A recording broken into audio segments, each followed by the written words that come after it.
এখন আসতেছে আইটেম 4 এর পড়া। আইটেম 4 এর পড়া শুরু হচ্ছে গ্লোমেরুলার ফিল্ট্রেশন দিয়ে। গ্লোমেরুলার ফিল্ট্রেশন কি? এটা হলো গ্লোমেরুলার, আচ্ছা মেমব্রেনটা কি আসলে? Glomerular membrane is the membrane through which filtration occur from glomerular capillary to the Bowman's capsule. এই যে আমরা নেফ্রন নর্মালি যেটা জানি, এই যে হলো কি গ্লোমেরুলার, এখানের মধ্যে গ্লোমেরুলার মেমব্রেন আছে, এখানের মধ্যে কি হচ্ছে, it is the membrane through which filtration occur from glomerular capillary to Bowman's capsule. এই যে গ্লোমেরুলার ক্যাপিলারি থেকে Bowman's capsule এর মধ্যে যে ফিল্ট্রেশন হচ্ছে এটাই গ্লোমেরুলার মেমব্রেন। এটা স্ট্রাকচারটা আমরা অ্যানাটমির মধ্যে পড়ে আসছি, এই ফিগারটা লাগবে অবশ্যই। তো স্ট্রাকচারের মধ্যে কি তিনটা মেজর লেয়ার আছে, একটা হলো কি endothelium, basement membrane, then epithelium. Okay, endothelium, basement membrane, epithelium. Endothelium of the capillary, basement membrane, হলো লেয়ার অফ এপিথেলিয়াম সেল। তো এন্ডোথেলিয়াম অফ দ্য ক্যাপিলারিটা কীরকম, এটা এখানের মধ্যে হলো কি ফেনেস্ট্রেটেড থাকবে, এই যে এন্ডোথেলিয়াম অফ ক্যাপিলারিটা ফেনেস্ট্রেটেড আছে অবভিয়াসলি। তারপর হলো কি এখানের মধ্যে পোর্স দরকার নেই, এই জিনিসটা এন্ডোথেলিয়াম সেল আর রিজলেস। এখানে আমার লাগবে হলো এটা কি নেগেটিভ চার্জ থাকবে, নেগেটিভ চার্জ থাকার কারণে hinder the passage of plasma protein, মানে এটা নেগেটিভলি চার্জ, যার কারণে এখানে প্লাজমা প্রোটিন পাস করতে পারবে না। আর বেসমেন্ট মেমব্রেনটা কি, এটা হলো কি এখানের মধ্যে মেশওয়ার্ক অফ কোলাজেন এন্ড এগুলো মেসেঞ্জিয়াল সেল, এটা লাগবে। এখানে কোলাজেনের মেশওয়ার্ক আর হলো কি মেসেঞ্জিয়াল সেল থাকে এখানের মধ্যে। আর এপিথেলিয়াল সেলটা কীরকম, এটা হলো এপিথেলিয়াম আর কল পোডোসাইট। এপিথেলিয়াম যে সেলগুলো আছে এগুলো হলো পোডোসাইট, পোডোসাইটের মাঝখানে কি আছে, স্লিট আছে, ফিল্ট্রেশন স্লিট। আর এখানে কি negatively charge to of the plasma restrict filtration of the plasma. Okay, তাহলে এখন বলি এন্ডোথেলিয়াম, এপিথেলিয়াম, এই দুইটা কি, এই দুইটা হলো এন্ডোথেলিয়ামটা কীরকম ফেনেস্ট্রেটেড, আর হলো ফেনেস্ট্রেটেড ক্যাপিলারি, আর হলো এপিথেলিয়ামটা কি এখানের মধ্যে পোডোসাইড আছে, পোডোসাইডের মাঝখানে ফিল্ট্রেশন স্লিট আছে। আর দুটোটাই হলো নেগেটিভলি চার্জ, যার কারণে এখান থেকে প্লাজমা প্রোটিন ফিল্টার হতে পারে না।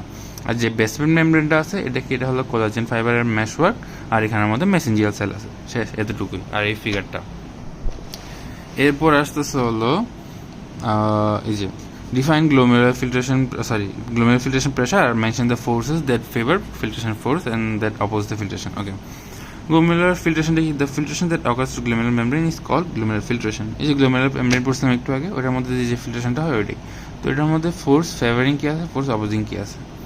তো এই জিনিসটা আমরা মনে রাখবো হলো, আমরা চারটা জিনিস মনে রাখবো। এই জিনিসটা আমরা পুরোটা ইয়ার থেকে পড়বো, গ্লোমেরুলার ফিল্ট্রেশন রেট থেকে পড়বো। জিএফআর এর মধ্যে আসি। জিএফআর মধ্যে হলো, জিএফআর কি, the amount of plasma that is filtered by the all the functioning nephron of the both kidney in each minute is called GFR. GFR কি, গ্লোমেরুলার ফিল্ট্রেশন রেট, তাহলে এটা কি অ্যামাউন্ট অফ প্লাজমা কি হচ্ছে, এটা filter হচ্ছে কি দিয়ে, ফিল্টার হচ্ছে নেফ্রন দিয়ে, ফাংশনিং নেফ্রন দিয়ে, কিসের, বোথ কিডনির, কখন, in each minute is call, যেহেতু রেট তাহলে in each minute is call GFR. Normally কত হয় এটা, 125 to 127, 125 ml পার মিনিট, এটা আমরা জানি। আর হলো যদি ডেতে বলি তাহলে 180 লিটার পার ডে। আর জিএফআরটা কেমনে বের করবো, GFR equals to net filtration pressure into capillary fraction coefficient. Okay, net filtration pressure into capillary fraction coefficient. এখন আসছে ফ্যাক্টর এফেক্টিং জিএফআর। ফ্যাক্টর কী আছে, প্রথম চারটা জিনিস আমাদের একদম মুখস্থ রাখতে হবে, খুবই ইজি। প্রথমে গ্লোমেরুলার ক্যাপিলারিতে আসে না ফ্লুইডটা, এরপর ওখান থেকে কি ফিল্টার হয়ে বোমেন্স ক্যাপসুলে ঢুকতেছে, তাহলে glomerular capillary hydrostatic pressure, glomerular capillary colloid osmotic pressure. হ্যাঁ, এখানে hydrostatic pressure, colloid osmotic pressure, দুটোটা প্রথমে কিসের, গ্লোমেরুলার ক্যাপিলারি, এরপরে কিসের, বোমেন্স ক্যাপসুলের। Okay, glomerular capillary hydrostatic pressure, glomerular capillary colloid osmotic pressure, Bowman's capsule hydrostatic pressure, Bowman's capsule capillary osmotic pressure. চারটা তো এভাবে করে সিরিয়াল বাই চারটা, এগুলো মনে রাখতে হবে।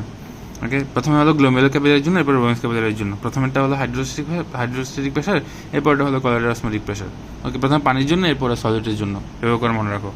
ঠিক আছে, এই চারটার মধ্যে সিরিয়ালটা হলো 1 আর 4 হলো ফোর্স ফেভারিং, আর 2 আর 3 হলো ফোর্স অপোজিং। মানে 1 আর 2 কী হবে, ফেভার করবে, কীরকম হবে এটা হলো, আর 2 আর 3 কী করবে, অপোজ করবে। মানে 1 আর 4 হবে পজিটিভ, 2 আর 3 হবে কত, নেগেটিভ। এই যে জিনিসটা আমি এখানে মধ্যে লিখছি, 1 আর 4 হলো পজিটিভ, কত, 1 হলো +60, 4 হলো নর্মালি 0, যদিও এটা পজিটিভ কিন্তু এটা হলো নর্মালি 0। আর হলো এডিএইচের এফেক্ট, এটা বাড়বে প্লাস কত সামথিং হইতে পারে, এটা পরের হিসাব। কিন্তু 1 আর 3, 1 আর 4, আর ওদিকে হলো 2 আর 3 হলো নেগেটিভ, কত, 2 হলো নেগেটিভ 32, মানে -32, আর 3 হলো -18। ওকে, তাহলে কি করবে 1 আর 4 যেহেতু পজিটিভ, ওরা কি করবে জিএফআর বাড়াবে, ইনক্রিজ জিএফআর। আর 2 আর 3 যেহেতু নেগেটিভ, এরা কি করবে জিএফআর কমাবে। এই যে এই চারোটার হিসাব, এই চারোটা পজিটিভ নেগেটিভ, চারোটা মিলে কত আসবে, চারোটা মিলে নেট কত, নেট ফিল্ট্রেশন প্রেশারটা কত, +10। ওকে, মানে +60, এদিকে প্রথমটা +60, পরটা -32, এই পরটা -18, এর পরটা হলো +0, টোটাল কত আসে +10। এই +10টা কি নেট ফিল্ট্রেশন প্রেশার। এই যে এই জিনিসটা এখানের মধ্যে আছে। নেট ফিল্ট্রেশন প্রেশারটা কি, net filtration is the pressure, is the net pressure forcing the fluid into the Bowman's capsule through the glomerular membrane. এটা কীরকম, এটা হলো হিসাবটা কীরকম, glomerular hydrostatic minus glomerular capillary colloid plus ওই যে বোমেন্স ক্যাপসুল, মানে 1 আর 4 পজিটিভ, 1 আর 4 লিখবো প্লাস, আর 2 আর 3 লিখবো মাইনাস, তাহলে কত আসবে টোটাল +10 আসবে। এটা ইম্পর্টেন্স কি, এটা হলো কি করবে ফ্লুইডকে গ্লোমেরুলার মেমব্রেন থেকে বোমেন্স ক্যাপসুলের মধ্যে যাইতে এটা ফোর্স করবে। ওকে, মানে গ্লোমেরুলার মেমব্রেনের ভিতর দিয়ে যাওয়ার জন্য ফোর্স করবে, এটা হলো কথা। ওই যে এন্ডোথেলিয়াম এপিথেলিয়াম পড়ছে না, এন্ডোথেলিয়াম থেকে এপিথেলিয়ামে যাইতে ফোর্স করবে, ওইটাই। এখন আর কি কি ফ্যাক্টর আছে, প্রথম 4টা ফ্যাক্টর তো এগুলো মাস্ট একদম লাগবেই। আর কি কি, জিএফআর গ্লোমেরুলার ফিল্ট্রেশন রেট, মানে ফিল্ট্রেট কতটুকু হচ্ছে এটা। তো এটা অবভিয়াসলি যদি ব্লাড ফ্লো বেশি হয় এটা বাড়বে না, তাহলে আমার এই জিনিসগুলো মানে এই জিনিসগুলো মনে রাখতে হবে। রেনাল ব্লাড ফ্লো, এরপরে কি আর্টেরিয়াল প্রেশার বেশি হলে অবভিয়াসলি বাড়বে। এরপর ফিল্ট্রেশন কোএফিসিয়েন্ট, এই যেটা যেহেতু এটা কি সমানুপাতিক, তাহলে এটা বাড়লে এটাও বাড়বে, এটা বাড়লে তাও বাড়বে, ঠিক আছে। তারপর কি size of capillary bed, size বেশি হলে কি হবে, আমার জিএফআর কমতে থাকবে। মানে সাইজ যদি বেশি হয় তাহলে আমার যে দেখো অল্প জায়গায় বেশি ফোর্স অ্যাপ্লাই আর হলো বেশি জায়গায় কম ফোর্স অ্যাপ্লাই, এরকম একটা জিনিস পড়ছিলাম না আমরা ফিজিক্সের মধ্যে। সাইজ যদি বেশি হয় তাহলে কী হবে, জিএফআরটা কমে যাবে। আর পারমিয়াবিলিটি বেশি হলে ফ্লুইড অবশ্যই বেশি যাইতে পারতেছে, তাহলে কি জিএফআর বাড়তেছে। কনস্ট্রিকশন যদি হয়, কনস্ট্রিকশন কী করবে, এটা কমে যাবে। কোনটা বাড়বে কোনটা কমবে এটা দেখে নিবে এখান থেকে।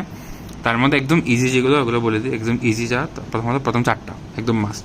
এরপরে 3টা renal blood flow, arterial pressure, আর হলো ফিল্ট্রেশন কোএফিসিয়েন্ট, 3টা তোমার বাড়াবে। আর হলো আরেকটা জিনিস কি পারমিয়াবিলিটি, এটা বাড়াবে। আর বাকি 3টা আছে যেগুলো কমাবে। কী আছে, 4টা আছে অ্যাকচুয়ালিতে, ওগুলো কমাবে। কী একটা সিম্পেথেটিক হইলে কমবে, সাইজ হইলে কমবে, তারপর হলো কনস্ট্রিকশন হইলে কমবে। কনস্ট্রিকশন কিসে, এফারেন্ট আর্টেরিয়াল, কনস্ট্রিকশন আরেকটা কি ইফারেন্ট আর্টেরিয়াল, এটার ক্ষেত্রে কি কমবে। 4টা জিনিস গেল। এরপর আসতে হরমোনস আছে, hormones and autacoids that influence GFR, এটা লাগবে, এটা ইম্পর্টেন্ট একটা জিনিস। দেখো এগুলো আমরা ভ্যাসোডাইলেশন পড়ছিলাম না, ভ্যাসোডাইলেশন ভ্যাসোকনস্ট্রিকশন, মেইনলি এখানের মধ্যে ওই জিনিসগুলোই আসছে। দেখো ভ্যাসোডাইলেশন যদি হয় তাহলে আমার কি ব্লাড ফ্লো বেশি হবে, ভ্যাসোকনস্ট্রিকশন হলে ব্লাড ফ্লোর কম কিন্তু ব্লাড ফ্লোর প্রেশারটা বেশি হবে, এই টাইপের। তো এখানে হরমোন কী কী আছে, আমরা ভ্যাসোকনস্ট্রিকশনে কী কী বলছিলাম, এপিনেফ্রিন, নন এপিনেফ্রিন, এন্ডোথেলিয়াম, অ্যাঞ্জিওটেনসিন 2, এগুলো ভ্যাসোকনস্ট্রিকশনের মধ্যে পড়ছিলাম। আর এন্ডোথেলিয়াম ডিরাইভ এনও, দেন প্রোস্টাগ্ল্যান্ডিন, ব্র্যাডিকাইনিন, এগুলো আমরা ভ্যাসোডাইলেশনে পড়ছিলাম সিভিএস এর মধ্যে কিন্তু, ঠিক আছে। তো এপিনেফ্রিন, নন এপিনেফ্রিন, এন্ডোথেলিন, এই 3টা কী করবে, আমার এই কমাবে। এই 3টা হলো জিএফআর কমাবে, এপিনেফ্রিন, নন এপিনেফ্রিন, এন্ডোথেলিন, মানে ভ্যাসোকনস্ট্রিকশন যারা করে তারা জিএফআর কমাবে। আর হলো এন্ডোথেলিয়াম ডিরাইভ এনও, মানে নাইট্রিক অক্সাইড, আর হলো কি প্রোস্টাগ্ল্যান্ডিন, ব্র্যাডিকাইনিন, এগুলো কী করবে, এগুলো আমার জিএফআর বাড়াবে, ভ্যাসোডাইলেটরগুলো জিএফআর বাড়াবে, ঠিক আছে। আর আস্তে আস্তে অ্যাঞ্জিওটেনসিন 2, এটা একটা স্পেশাল জিনিস, এটা কী করে, প্রিভেন্ট ডিক্রিজ, মানে এটা বাড়াবে না কিন্তু কমাইতে দিবে না। মেইন কাজ হলো কি, এটা বাড়ানোর কোনো নেই, এটা কমানোর মধ্যে একজন পড়তেছে, কিন্তু এটা হলো কমাইতে দিবে না, প্রিভেন্টস ডিক্রিজ, এটাই অ্যাঞ্জিওটেনসিন 2 গেল। এরপর আসতেছে কি আচ্ছা এটা গেল এখন জিএফআর এর ফ্যাক্টর গেল। এখন আমরা আরেকটা জিনিস পড়া আছে, অটো রেগুলেশন, যেটা আমরা আইটেম 3 সময় দেখছিলাম, এটা বলছিলাম এখানে পড়াবো, তো এটা বলি। অটো রেগুলেশনটা কি, feedback mechanism intrinsic to the kidneys normally keep the renal blood flow and GFR relatively constant. কেমন এটার মানে মোটামুটি একটা কনস্ট্যান্ট রেঞ্জের মধ্যে রাখে ওইটা। অটো রেগুলেশন কখন এফেক্টিভ হবে, যখন ব্লাড ফ্লো হবে কত 75 to 160 millimetre per mercury. Okay, এখানের মধ্যে 2টা জিনিস লিখছে, afferent arterial feedback mechanism, arterial feedback mechanism, আর দুটোর কম্বিনেশনের মধ্যে একটা ফ্লো চার্ট আছে। এই ফ্লো চার্টটা পারলেই হয়েছে। এই ফ্লো চার্টটা আসলে পরীক্ষায় যদি আসে এটা, তাহলে এই ফ্লো চার্টটাই লিখতে হবে। পরীক্ষায় জিনিসটা মোটামুটি অনেকবারই আসছে, আমরা দেখলাম আগে। তো আমরা এটা কিমন হচ্ছে মেকানিজমটা বলি, ফ্লো চার্টটা। আর্টারিয়াল প্রেশার যদি কমে, আর্টারিয়াল প্রেশার কমলে গ্লোমেরুলার হাইড্রোস্ট্যাটিক প্রেশার কমবে। আমরা জানি কি গ্লোমেরুলার হাইড্রোস্ট্যাটিক প্রেশার কোনটা, প্রথমটা, ওই যে ফ্যাক্টরের মধ্যে প্রথমটা, যদি ওইটা কমে যায় তাহলে জিএফআর কমতেছে, ওইটা বাড়লে জিএফআর বাড়ে, এরকম পড়ছিলাম, যেহেতু ওটা পজিটিভ ছিল, ওইটা কমলে জিএফআর কমবে। জিএফআর যদি কমে তাহলে ম্যাকুলার ডেন্সার সেল, যেটা এনএসএল সেন্স করে, জিএফআর কমতেছে, তার মানে ওখানের মধ্যে এনএসিএলও কমতেছে না, ফ্লুইডও কমতেছে, ফ্লুইডের মধ্যে সলিউডও কমতেছে। তাহলে এখন এনএসিএল সেন্সিং ম্যাকুলার ডেন্সার সেল এটা সেন্স করতে পারবে, তাহলে ওটা হলো কি কম সেন্স করতেছে। তাহলে কী হবে, প্রক্সিমাল এনএসিএল রিঅবজর্পশন এখানের মধ্যে বাড়বে। তারপর কী করবে, ম্যাকুলার ডেন্সার সেল কী করবে, সিগন্যাল পাঠাবে জাস্ট গ্লোমেরুলার সেলের মধ্যে আর হলো ওই যে লেসিস সেলের মধ্যে। সিগন্যাল পাঠালে কী করবে, রেনিসিক্রেশন বাড়াবে। রেনিসিক্রেশন হলে এই যে রেনিন অ্যাঞ্জিওটেনসিনের মতো, রেনিসিক্রেশন যদি বাড়াই তাহলে সেটা কী হবে, আর অ্যাঞ্জিওটেনসিন ওজনকে অ্যাঞ্জিওটেনসিন 1-এ কনভার্ট করবে, অ্যাঞ্জিওটেনসিন 1টা অ্যাঞ্জিওটেনসিন 2 হবে, এসি লাং থেকে এসি আসবে। শর্টকাটে লিখছে কি, রেনিন বাড়লে অ্যাঞ্জিওটেনসিন 2 বাড়বে। অ্যাঞ্জিওটেনসিন 2 যদি বাড়ে তাহলে ইফারেন্ট আর্টারিওলার রেজিস্ট্যান্স কী হবে, বাড়বে। অ্যাঞ্জিওটেনসিন 2 বাড়লে কী হবে, ইফারেন্ট আর্টারিওলার রেজিস্ট্যান্স, মানে টোটাল পেরিফেরাল রেজিস্ট্যান্স পড়ছিলাম না আমরা, ওই যে রেনিন অ্যাঞ্জিওটেনসিন অ্যালোস্টার মেকানিজমের মধ্যে পড়ছিলাম না, অ্যাঞ্জিওটেনসিন বাড়ে সবগুলো এরকম বাড়তে থাকে, তারপরে টোটাল পেরিফেরাল রেজিস্ট্যান্স বাড়ে, তারপর ব্লাড প্রেশার বাড়ে, এরকম পড়ছিলাম না, ওই যে সেম ইফারেন্ট আর্টারিয়াল প্রেশারটা বাড়বে, মানে যে আর্টারিয়াল প্রেশারটা আসতেছে এটা যদি বাড়ে তাহলে সেটা কী করবে, এটা হলো নেগেটিভ ইফেক্ট দিয়ে, মানে হলো কি এটা উল্টা জিনিসটা করবে। জিএফআর গ্লোমেরুলার হাইড্রোস্ট্যাটিক প্রেশারটা এবার কী করবে, এটা বাড়াবে। যেহেতু রেজিস্ট্যান্স বাড়তেছে তাহলে এখানে প্রেশারটা বাড়বে না, অবভিয়াসলি রেজিস্ট্যান্স বাড়তেছে তাহলে এখানে প্রেশার বাড়বে। প্রেশার যদি বাড়ে তাহলে জিএফআর কী হবে, বাড়বে না আবার, মানে জিএফআর নর্মাল হয়েছে। এটাই এই যেখানের মধ্যে এটাই লিখছে, এফারেন্ট আর্টারির ক্ষেত্রে কী হয়, এরকম ব্লা ব্লা ব্লা। তার এখানে এসে এফারেন্ট আর্টারির রেজিস্ট্যান্স, সরি এখানে এফারেন্টটা না, ইফারেন্টটা বলতেছে এখন। এফারেন্ট আর্টারির রেজিস্ট্যান্স বাড়বে, যেটা আসতেছে ওই রেজিস্ট্যান্সটা বাড়বে, তাহলে গ্লোমেরুলার হাইড্রোস্ট্যাটিক প্রেশার বাড়বে, তাহলে জিএফআর নর্মাল হবে, শেষ। এখন হচ্ছে এফারেন্ট আর্টারির ক্ষেত্রে কী হচ্ছে, এই যে ম্যাকুলার ডেন্সার সেল এটা করলো, ওই যে এনএসিএল সেন্স করলো কম, তাহলে সেন্স করার পর এটা কী করবে, এফারেন্ট আর্টারিয়াল রেজিস্ট্যান্স কমাই দিবে। এফারেন্ট আর্টারি কোনটা, যেটা হলো কিডনি থেকে ওই যে গ্লোমেরুলার ক্যাপিলারি থেকে বের হয়ে যায়, যেটা ঢুকতেছে ওইটা ইফারেন্ট, আর যেটা বেরোচ্ছে এটা কি এফারেন্ট, সরি যেটা বেরোচ্ছে ওইটা ইফারেন্ট, যেটা ঢুকতেছে ওইটা এফারেন্ট। ওকে, তো এফারেন্ট যেটা ঢুকতেছে ওইটার প্রেশারটা কমাই দিলে গ্লোমেরুলার হাইড্রোস্ট্যাটিক প্রেশারটা কী হবে, এবার উল্টা কাজ করবে, মানে এটা গ্লোমেরুলার হাইড্রোস্ট্যাটিক প্রেশারটা বাড়বে, যদি বাড়ে তাহলে জিএফআর বাড়বে। দেখো জিনিসটা আবার বলতেছি, কী হচ্ছে এতটুকু পর্যন্ত বোঝা গেছে, এখানে পরে অ্যাঞ্জিওটেনসিন 2-তে আসছে। এরপরে ইফারেন্টের ক্ষেত্রে এফেক্ট এই ইফারেন্ট রেজিস্ট্যান্সটা বাড়াচ্ছে, এফারেন্টের রেজিস্ট্যান্স কমাচ্ছে। কীরকম, ইফারেন্ট যেটা বের হয়ে যাচ্ছে আমি ওইটার রেজিস্ট্যান্সটা বাড়াই দিচ্ছি, যাতে বেরোচ্ছে যেটা ওইটা দিয়ে আমার ভেনাস রিটার্ন হবে না, ওইটা দিয়ে তো ব্লাড যাবে, তো ওইটার রেজিস্ট্যান্স বাড়াই দিচ্ছি, যাতে কী হয়, আমার ব্লাড প্রেশারটা বাড়ে। ব্লাড প্রেশার বাড়লে আমার এই যে এখানে প্রেশারটা বাড়বে, প্রেশারটা বাড়লে জিএফআর নর্মাল হবে। কিন্তু যেটা ঢুকতেছে ওটার ক্ষেত্রে কি, ওটার ক্ষেত্রে আমি প্রেশারটা কমাই দিচ্ছি, যাতে কি হয়, ইজিলি যেটা ঢুকতেছে ওটার প্রেশারটা যদি কমাই দিই, তাহলে যেটা এফারেন্ট যে ঢুকতেছে ওটা যদি রেজিস্ট্যান্স কমাই দিই তাহলে বেশি ঢুকতে পারবে না, তাহলে কী হবে, হাইড্রোস্ট্যাটিক প্রেশারটা বাড়বে না। আবার হাইড্রোস্ট্যাটিক প্রেশারটা যদি বাড়ে তাহলে আমার জিএফআরটা আবার বাড়বে না, মানে নর্মাল হবে আর কি, back to normal. Okay, main জিনিস হলো কি, আমার এই ফ্লো চার্টটা মুখস্থ রাখতে হবে, পরীক্ষায় আসলে এই ফ্লো চার্টটাই লিখতে হবে, গেল। এরপরে কি এখানের মধ্যে অটো রেগুলেশন ইম্পর্টেন্স কি এখানে লিখলো, relatively constant renal blood flow, constant GFR, excretion water solute, এগুলো কন্ট্রোল করা, এটাই। তারপর এদিক দিয়ে আর এগুলো লাগবে না, এগুলো বাদ। দেন হলো এটা তো গেল, এটাও গেল। দেন আরেকটা, ও এটাও তো বলছি, হ্যাঁ এটাও গেছে, এই যে ফিল্ট্রেশন প্রেশার এটাও গেল, তারপর এটাও গেল।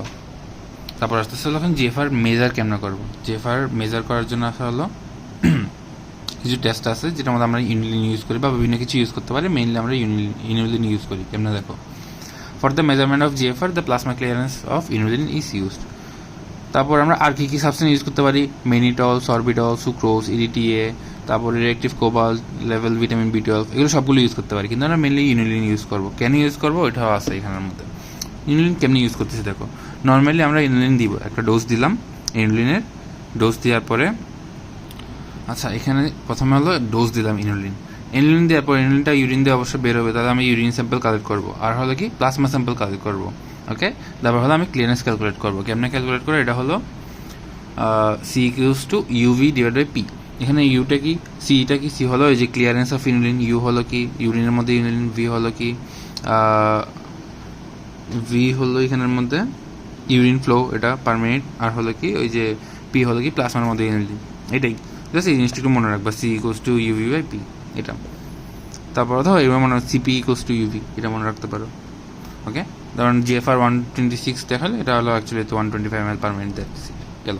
এখন ইনুলিন কেন ইউজ করবো? ইনুলিন ইউজ করবো হলো ইনুলিন রিঅবজর্ব হয় না, ফ্রিলি ফিল্টারেবল, তারপর অ্যাক্টিভলি সিক্রেট হয় না, মেটাবলাইজ হয় না, নন টক্সিক, তারপর not bound of plasma protein, তারপর হলো স্টোর হয় না, no effect on filtration rate, এরপর হলো easily measurable in both plasma and urine, তারপর হলো কি হ্যাজ নো ফিজিওলজিক্যাল ইনফ্লুয়েন্স। এটা গেল।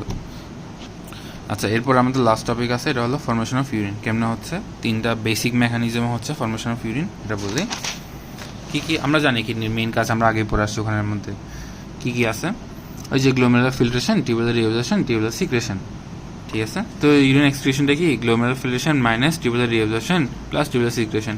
অবভিয়াসলি গ্লোমেরুলার ফিল্টার হয়ে ফ্লুইড আসতেছে, সিক্রেট হয়ে ফ্লুইড আসতেছে, আর রিঅবজর্ব হয়ে ফ্লুইড চলে যাচ্ছে, ওইটাই। তাহলে এই দুইটা পজিটিভ, মাঝখানটা নেগেটিভ, মাঝখানটা বিয়োগ হবে, এটাই। তো গ্লোমেরুলার ফিল্ট্রেশন কীরকম হচ্ছে? গ্লোমেরুলার ফিল্ট্রেশন প্রেশার আছে না, ওটা দিয়ে ফিল্টারেট হচ্ছে। নর্মালি গ্লোমেরুলার ফিল্ট্রেশন রেট হলো কত? 125 ml পার মিনিট, আর 180 লিটার পার ডে। আর ওখানের মধ্যে কী হয়, ওখানের মধ্যে প্লাজমার সাবস্টেন্স কিছু, যেমন কি হয় না, প্লাজমা প্রোটিন আছে, প্লাজমা প্রোটিন এখানের মধ্যে ফিল্ট্রেট হবে না, এটা বলা হয়েছে, বাকিগুলো ফিল্ট্রেট হবে। এই জিনিসটা গ্লোমেরুলার ফিল্ট্রেশন গেলে। এখন হচ্ছে টিউবুলার রিঅবজর্পশন, মেন পড়া হলো এখানের মধ্যে টিউবুলার রিঅবজর্পশন। এটা এখানের পড়া, ইউরিন ফর্মেশনের পড়া, আবার এটা আলাদাভাবে আইটেম 5-এর একটা পড়া। তো এটাই পড়ে ফেললে এখানের মধ্যে আইটেম 5-এর মধ্যে এটা পড়তে হবে না। টিউবুলার রিঅবজর্পশনটা বলি। প্রক্সিমাল টিউবুলে কী হবে দেখো, প্রথমে ভাগগুলো দেখো। Proximal tubule, descending limb of loop of Henle, ascending limb of loop of Henle, distal tubule, collecting tubule. Okay, মাথা রাখো এই জিনিসটা, ধরো এটা। তো প্রক্সিমাল টিউবুল, এরপর হলো descending limb, ascending limb, distal tubule, collecting tubule, শেষ। মানে হলো, আচ্ছা ঠিক আছে, ভাগগুলো বুঝলাম। এরপর আসতেছে হলো প্রক্সিমাল টিউবুলে কী হবে? 65% অফ দ্য ফিল্ট্রেট এখানের মধ্যে রিঅবজর্ব হবে। তো তার মধ্যে কী কী রিঅবজর্ব হবে? সোডিয়াম, ওয়াটার, মানে সল্টগুলো হবে, আর হলো কি ওয়াটার হবে। ওয়াটার তো হবে অবভিয়াসলি, ওয়াটারের পাশাপাশি সোডিয়াম, ক্লোরিন, তারপর হলো কি বাইকার্বন, পটাশিয়াম, যেগুলো মেইন কম্পোনেন্ট আমরা জানি, ওগুলো সেরাম ইলেকট্রোলাইটের মেইন কম্পোনেন্ট যেগুলো আছে, ওইগুলোই, ওই 4টা জিনিসই আমার এখানের মধ্যে রিঅবজর্ব হবে। আর ওয়াটার হবে। এখন ওয়াটারও হচ্ছে, সলিউটও হচ্ছে। তাহলে এখন কি আমার অসমোলারিটি সেম আসতেছে না? সেম আসলে তাহলে কি isotonic to plasma, obviously isotonic হবে। ডিসেন্ডিং লিভের মধ্যে, মানে যে জিনিসটা নামতেছে, ডিসেন্ডিং লিভের মধ্যে কি হচ্ছে এখানের মধ্যে? এটা highly permeable to water but less permeable to sodium chloride and urea. মানে এখানের মধ্যে দিয়ে ওয়াটার বাইর হবে, মানে পারমিয়েবল যদি water, highly permeable to water, তাহলে ওয়াটার বের হবে, কিন্তু হলো সলিড বের হবে না। এবং সলিড যদি বের না হয়, তাহলে টনিসিটি বেড়ে যাবে না। ধর এখান থেকে ওয়াটার বেরিয়ে গেছে, পানি এখানের মধ্যে থেকে পানি বেরিয়ে গেছে, কিন্তু সলিডগুলো থেকে গেছে। কম পানিতে বেশি সলিড আছে না এখন, তাহলে এটা হাইপারটনিক হয়ে যাবে। হাইপারটনিক কতটুকু হইতে পারে? 1200 মিলিঅসমল পার লিটার পর্যন্ত হইতে পারে। নর্মালি প্লাজমাটা কত আমরা জানি, 300 ধরি আমরা, ঠিক আছে। তো এটা কত হইতে পারে? 1200 পর্যন্ত হইতে পারে। এখন অ্যাসেন্ডিং লিভ অফ লুপ অফ হ্যানলি, এই যে উঠতেছে এটা অ্যাসেন্ডিং লিভ, এটার মধ্যে এখন কী হচ্ছে এখানের মধ্যে? এখানের মধ্যে 25% ফিল্টারেট ওই যে রিঅবজর্ব হবে। কী কী আছে এখানের মধ্যে? রিঅবজর্ব হলো সোডিয়াম, ক্লোরাইড, পটাশিয়াম, ওদিকে হলো ক্যালসিয়াম, বাইকার্বনেট, ম্যাগনেসিয়াম। তো আমরা যে সিম আবার মনে রাখবো, সেরাম ইলেকট্রোলাইটের 4টা জিনিস, আর এখানে আলাদা করে আমি ক্যালসিয়াম, ম্যাগনেসিয়াম বললাম, শেষ। এখন আসতেছে হলো এখানের মধ্যে thick ascending limb of loop of Henley, মানে এটা তো থিন, এরপরে থিক আছে না, এই থিক সেগমেন্ট যেটা, এটা হলো ইমপারমিয়েবল টু ওয়াটার। এখানের মধ্যে ওয়াটার বেরোতে পারবে না, এটা কি ডাইলিউটিং সেগমেন্ট। কীরকম দেখো, এখানের মধ্যে ওয়াটার বেরোতে পারতেছে না, কিন্তু এখানের মধ্যে কি সলিউড রিঅবজর্ব হইতে পারে, সলিউড বাইরে হইতে পারে, ঠিক আছে। তো ওয়াটার বেরোতে পারবে না, সলিউড বেরোতে পারবে। এখন তাহলে বেশি ওয়াটারের মধ্যে কম সলিউড, তাহলে এটা কি হাইপোটনিক, এটাই হাইপোটনিক টু প্লাজমা। আর এটা কি ডাইলিউটিং সেগমেন্ট, আর এটা হাইলি পারমিয়েবল টু সলিউড গেল। এখন হচ্ছে ডিস্টাল টিউবুল, এই যে ডিস্টাল টিউবুল। এখন ডিস্টাল টিউবুলে কী হচ্ছে? এখানে হলো আর্লি ডিস্টাল, লেট ডিস্টাল, দুইটা ভাগ করছে। আর্লি ডিস্টালের মধ্যে কী হচ্ছে? Impermeable to water and urea but permeable to solute, মানে এখানের মধ্যে সলিউড রিঅবজর্ব হতে পারবে, কিন্তু ওয়াটার বেরোতে পারবে না। তারপর হলো কি লেট ডিস্টাল টিউবুলের মধ্যে কী হচ্ছে? লেট ডিস্টাল টিউবুলের মধ্যে এডিএইচ ইনফ্লুয়েন্সের মধ্যে, আমরা এডিএইচ পড়ছিলাম না, ওই যে হরমোন ইনফ্লুয়েন্সিং, ওখানের মধ্যে পড়ছিলাম না এডিএইচ। তাহলে এডিএইচ ইনফ্লুয়েন্সের মধ্যে এখানে ওয়াটার আর সলিউড সবই বাড়িতে পারবে। মেইনলি এই জায়গার মধ্যে আর্লি ডিস্টালের মধ্যে সলিউড বেরোচ্ছে, আর লেট ডিস্টালের মধ্যে ওয়াটার বেরোচ্ছে, তাহলে আবার ব্যালেন্স হয়ে গেছে না, তাহলে আবার আইসোটনিক হয়ে গেছে। আর কালেক্টিং টিউবুল, এই যে লাস্ট পার্ট যেটা কালেক্টিং টিউবুলে কী হচ্ছে? কর্টিক্যাল কালেক্টিং টিউবুল আছে, মেডুলারি কালেক্টিং টিউবুল। এই যে কর্টেক্সের মধ্যে আছে কর্টিক্যাল কালেক্টিং টিউবুল, মেডুলার মধ্যে medullary collecting tubule. Cortical collecting tubule কী করবে? রিঅবজর্ব ওয়াটার, আর মেডুলারিটি কী করবে? Sodium and urea. এটা কেন ওয়াটার রিঅবজর্ব হবে? Under the influence of ADH, এটা আমরা সেম ওখানের মধ্যে পড়ছিলাম। তো এখানের মধ্যে যদিও ওয়াটার রিঅবজর্ভ করবে আর এখানে সোডিয়াম আর ইউরিয়া রিঅবজর্ভ করবে, কিন্তু তাও এখানের মধ্যে হাইপারটনিক হবে, কারণ এখানের মধ্যে ওয়াটার রিঅবজর্পশনটা কম। ওকে, তাহলে আমার এখানে হাইপারটনিক হবে। এখন এই জিনিসটা আমরা কেমনে সিরিয়াল বাই মনে রাখতে পারি কোনটা কী টাইপের? প্রথমত এগুলো তো বললাম আমি কোনটা পারমিয়েবল ইমপারমিয়েবল এটা।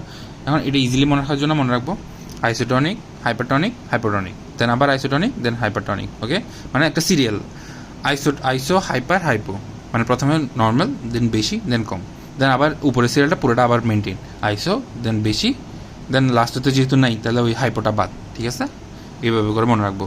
তাহলে এখন আইসো যদি হয় তাহলে আমার মাথায় আসবে কি আইসোর জন্য কি দুটোটা সমান হবে, হাইপারের জন্য কি হবে আমার ওয়াটার কম আসবে, ওয়াটার ইমপারমিয়েবল হবে, সরি ওয়াটার পারমিয়েবল হবে, সলিড ইমপারমিয়েবল হবে। তারপর হাইপারের জন্য হাইপারের জন্য এটা হাইপোর জন্য কী হবে আমার হাইপোর জন্য ওয়াটার ইমপারমিয়েবল হবে আর সলিড পারমিয়েবল হবে। তারপর ডিস্টালের মধ্যে কী হবে যে আইসোর জন্য আবার সেম হবে, আর হাইপারের জন্য আবার এরকম টাইপের আর কি, মানে ওয়াটার বেশি বেরোবে, সলিড কম বেরোবে, এই টাইপের করে সবগুলো গেলে। এখন হচ্ছে সিক্রেশন, কোথায় কী সিক্রেট হচ্ছে দেখা একদম ইজি। প্রথমত প্রক্সিমাল কালেক্টিং টিউবওয়েল, এরপরে ascending limb of loop of Henle, মানে এই যে ascending limb of loop of Henle, তারপর হলো ডিস্টাল কমপ্লিটেড টিউবওয়েল, আর হলো কালেক্টিং টিউবওয়েল। এটা কীভাবে মনে রাখবো, লাস্টেরটা দিয়ে লাস্টেরটা হলো পটাশিয়াম হাইড্রোজেন, আর এর আগেরটা কী হবে পটাশিয়াম, এর আগেরটা কী হবে হাইড্রোজেন, আর একদম শুরুটা কী হবে বায়োসল্ট, অক্সালেট, ইউরেট, ক্যাটাকোলামাইন, যা যা আছে সবগুলো নাম বলে দেবে, বায়োসল্ট, অক্সালেট, ইউরেট, ক্যাটাকোলামাইন, পিএইচ, হাইড্রোজেন, এগুলো ঠিক আছে মনে থাকবে। লাস্টেরটাতে প্রথমটাতে সবগুলোই বলবা, তারপর লাস্টেরটাতে কী হবে পটাশিয়াম আর হাইড্রোজেন, এর আগেরটাতে পটাশিয়াম, এর আগেরটাতে হাইড্রোজেন। যেহেতু হাইড্রোজেন আমার বেশি পরিচিত পটাশিয়ামের চেয়ে, তাহলে আমার কি সেকেন্ডে হাইড্রোজেন, এরপরটাতে হলো পটাশিয়াম, শেষ। তাহলে ইউরিন ফরমেশন শেষ, এইটার মধ্যে দিয়ে আমাদের তাহলে আইটেম 4টা কমপ্লিট হয়ে গেছে।